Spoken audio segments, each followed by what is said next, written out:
11월 29일 화요일 황장수의 뉴스 브리핑 시작하겠습니다. 어제 저는 여야의 썩은 정치를 심판할 새로운 정치 세력이 필요하다라고 말했습니다. 저는 한국의 보수는 박근혜 대통령으로 완전히 망했습니다.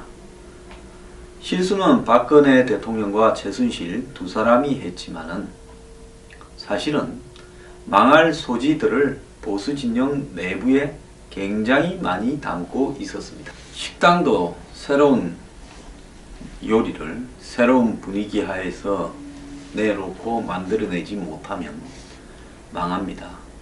하물며 시시각각으로 변하는 국민들의 트렌드를 쫓아가지 못하는 오래된 낙후된 이데올로기, 그것이 보수에 달하면 보수는 망해야 됩니다. 그런데 이 보수는 가짜 보수가 보수라는 이름을 뒤집어쓴 사기였습니다. 이것이 보수라면 대한민국에 기존의 새누리당이 보수의 전부였다면, 아스팔트 보수가 보수의 전부였다면 저는 대한민국은 보수가 아닌 다른 이데올로기를 만들어내야 된다는 겁니다. 자, 상처받은 보수 유권자에게 희망을이라고 유건일 칼럼에서 썼는데요. 새 세대의 자유보수 선수들이 역사, 문학, 철학을 선도하는 자유보수 본연의 시대를 열어야 옳은 말입니다. 새로운 컨텐츠를 좀 고상하게 지식인답게 열자, 이런 이야기인데요. 제가 보수를 열 때 정확하게 하나 지적을 할 부분은, 보수에서 가장 예민한 부분이 뭔 줄 압니까? 70년대, 60년대에 만들어진 성장을 전제로 한 대기업 재벌과의 결탁되는 이데올로기, 즉 항상 경제는 성장한다, 그리고 성장의 과실을 위에서부터 밑으로 내려주면 잘 받아먹어라, 그리고 그런 어떤 대기업의 이해를 흔드는 어떠한 일도 해서는 안 된다. 사실 이 부분은요, 지금 보수에서 보수를 비판을 하는 사람들이나 보수 안에 들어앉아서 보수 이꼴 재벌 이데올로기라고 선동하는 사람들이나 똑같이 50보 100보입니다.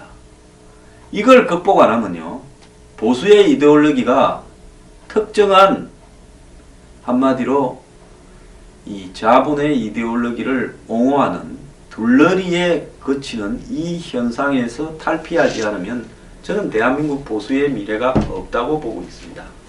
새로운 보수는 완벽하게 자본에서, 성장의 가짜 신화에서, 그리고 낙수 효과라는 사기에서 독립을 해야 됩니다. 저는 대한민국의 새로운 보수의 이데올로기를 열어야 될 시점이 되었다. 자, 국가가 주도해서 큰 정부를 만들면, 국가가 주도해서 고용을 창출하면 좌파입니까? 웃기는 소리 좀 하지 마십시오. 그러면 과거에 국가 사회주의자라는 히틀러나 무솔리는 좌파입니까? 우파입니까? 좌우파를 함부로 갖다 밀지 말길 바랍니다. 좌파냐 우파냐 하는 건 무의미합니다. 보수 이데올로기요, 솔직히 말하면 한 번도 제대로 정립된 적이 없어서 전부 자신의 배를 따뜻하게 해주는 척의 이해를 반영해서 보수 이데올로기를 마음대로 이렇게 떠들어오지 않았습니까? 기존의 보수 정치를 하는 사람들은 내가 당선만 되면 되지, 보수라는 이데올로기가 별로 중요하지 않았고, 그래서 때로는 좌우를 넘나들면서 마음대로 이야기를 해왔고, 그 보수 이데올로기를 만드는 학자들은 그들에게 먹이를 떠넘겨주는 재벌이나 기득권에 붙어야 먹을 게 있지요. 그래서 학자들은 그걸 이야기했고, 그리고 그 사람들은 6, 7, 80년대 성장 이데올로기에서 한 번도 벗어나지 못했습니다. 근데 불행히도 사회는, 성장하는 시대는 끝났고, 또 과거에 유착, 정경유착이라는 시대도 끝났고, 부패를 청산해야 유지되는 시대로 왔습니다.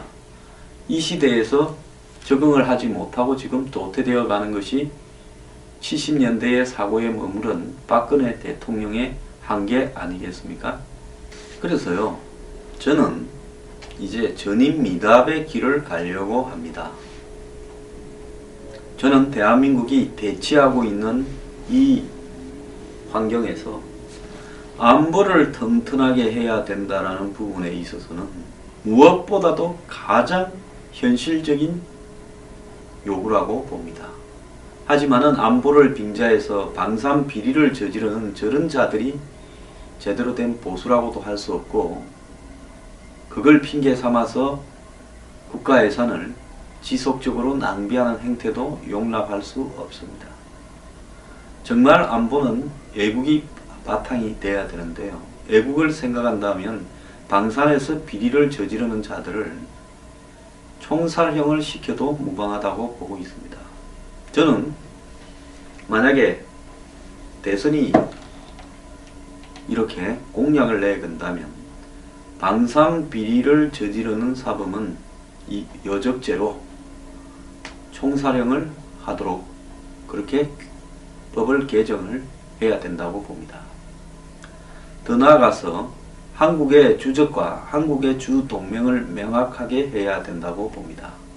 박근혜 대통령이 통진당을 해산하면서 안보에 그리고 교과서를 새로 만들면서 이데올로기에 몰두하는 것처럼 보였지만은 철학이 없다라는 것이 증명이 된 것이, 최순실하고 노는 모양을 봐도 철학은 없었지만은 친준 정책으로 일갈하면서 통일 대박이라고 외치면서 전함무 망루에 휴전선 위기가 수습되자마자 곧바로 올라가서 인민해방군을 사열한 것이나 위안부 문제를 가지고 일본하고의 관계를 임기 내내 불편하게 끌어오다가 본인이 탄핵에 걸릴 위기에 처하니까 비로소 한일 군사정보 공유 협정을 맺었다라는 부분에서 저는 박 대통령의 한마디로 낯띠 낮은 얄팍한 이데올로기 안보 수준을 정확하게 보여줬다고 보고 있습니다.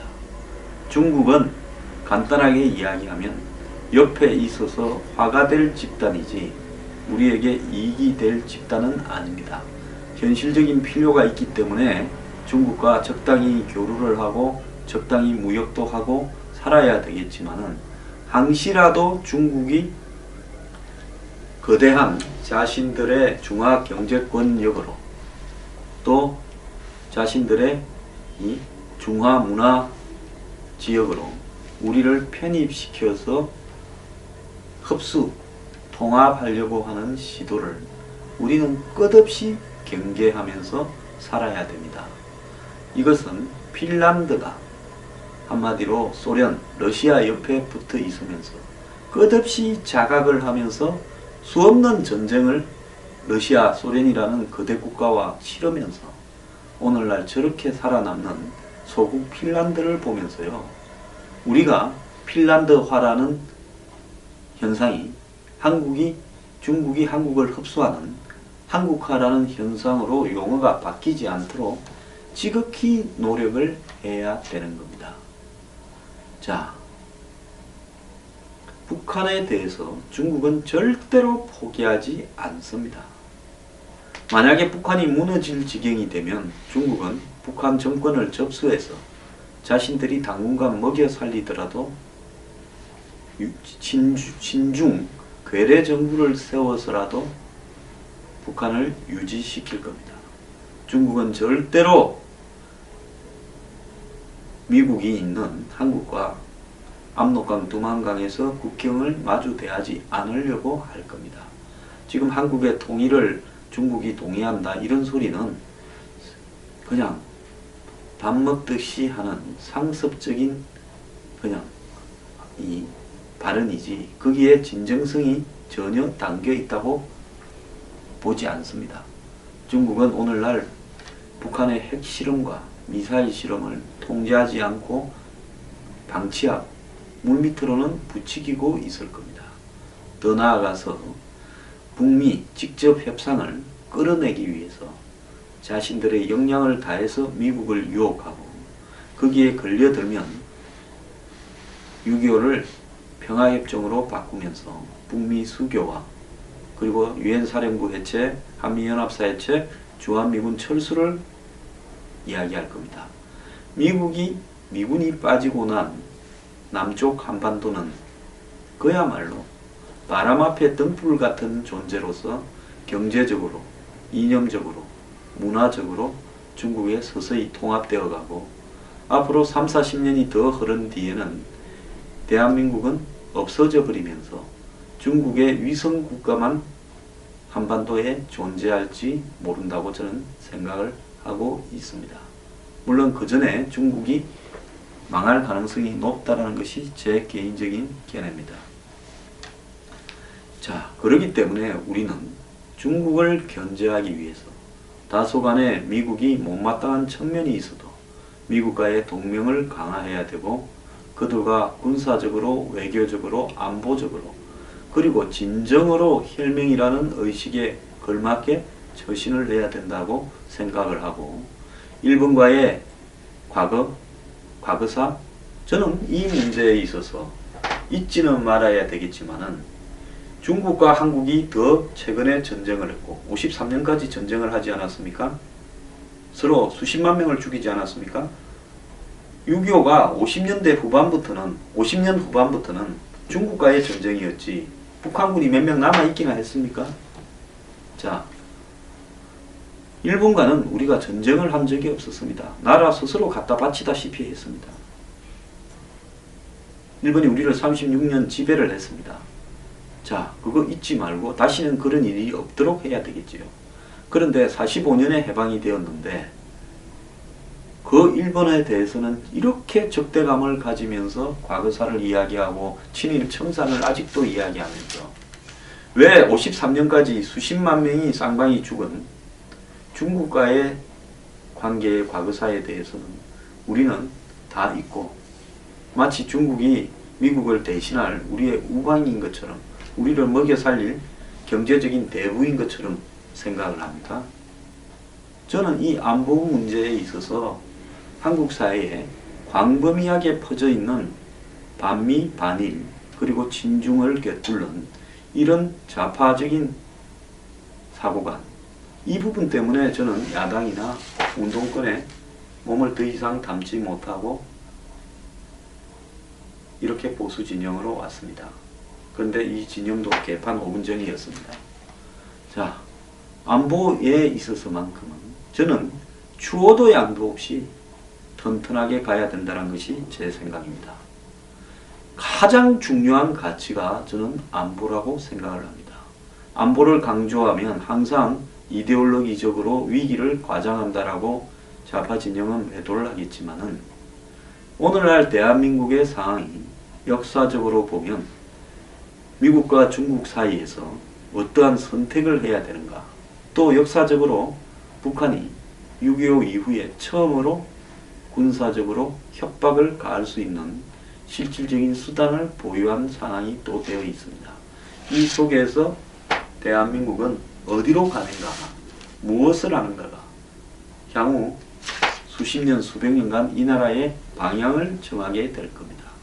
경제도 안보가 바탕이 되어야 가능합니다.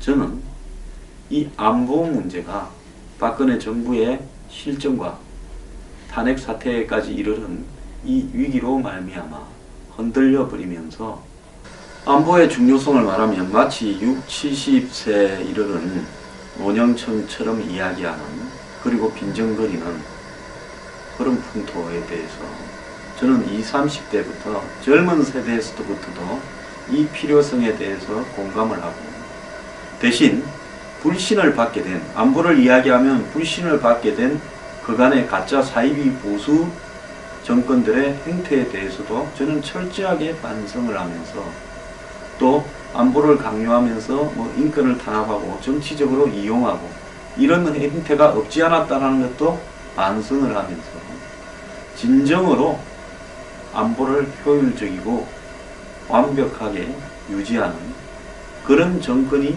탄생해야 된다는 부분에서 내년 대선에 제가 할 수 있는 역할을 다하려고 생각을 하고 있습니다. 탄핵의 위기에서도 안보는 지켜져야 하고요. 대한민국의 안보를 빙자하면서 뜯어먹는 썩은 세력들도 정리해야 되고 진정으로 미국에 들어선 트럼프 정부와 당당하면서도 믿을 수 있는 안보의 축을 확보하고 일본과도 안보적 연대를 단단히 해야 된다. 이것이 새로 탄생할 정부가 해야 될 부분이다. 이 문제에 대해서 부정을 하는 세력은 대한민국을 담당해서는 안 된다. 그래서 새로운 정치 세력이 이 문제에 있어서 이제 보수정당 사라질 겁니다. 새누리당. 자, 남은 사람들은 바깥에 가서 야당과 중도와 손을 잡고 이 칼라도 바꿀 겁니다. 그러면 보수의 가장 중요한 가치가 뭐냐? 안 봅니다. 저는 그 부분만큼은 대한민국에서 보수 세력이라고 했던 사람이 제대로 하지는 못했지만 가지고 있는 유일한 가치라고, 남아있는 가치라고 봅니다. 자, 안보를 새롭게 튼튼하게 구성할 수 있는, 그것을 견인할 수 있는 정치 세력이 만들어져야 됩니다.